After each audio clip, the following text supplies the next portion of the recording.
ఎందుకు మనం ఎంత కష్టపడినా అసలు ప్రొడక్టివిటీ రాదని అనిపిస్తూ మానసికంగా అలసిపోతున్నామో తెలుసా?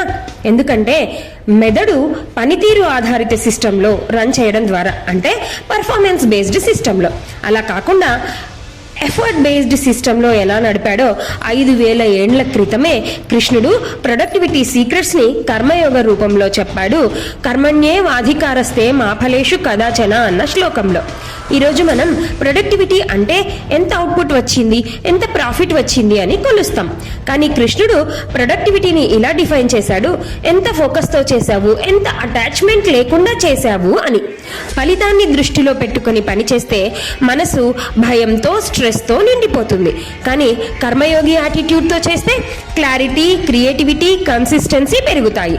అసలు ప్రొడక్టివిటీ అంటే అవుట్పుట్ కాదు, state of mind while working. మరి దీన్ని నిజ జీవితంలో ఎలా అడాప్ట్ చేసుకోవాలి? మైక్రో గోల్ సెట్టింగ్ ద్వారా.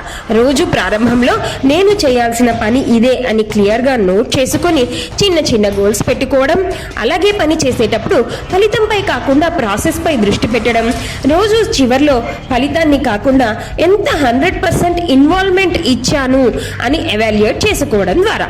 ఇకపై ప్రొడక్టివిటీ అనేది నంబర్తో కాదు, మీ కర్మయోగి స్టేట్ ఆఫ్ మైండ్ అని గుర్తించండి.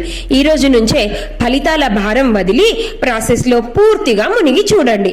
అప్పుడే మీకు తెలుస్తుంది ప్రొడక్టివిటీ అంటే అసలు నిజం ఏంటి అని. మరి ఈ వీడియో మీకు నచ్చింది కదా?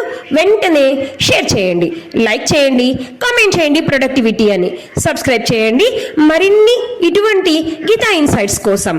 Thank you. శ్రీకృష్ణార్పణమస్తు.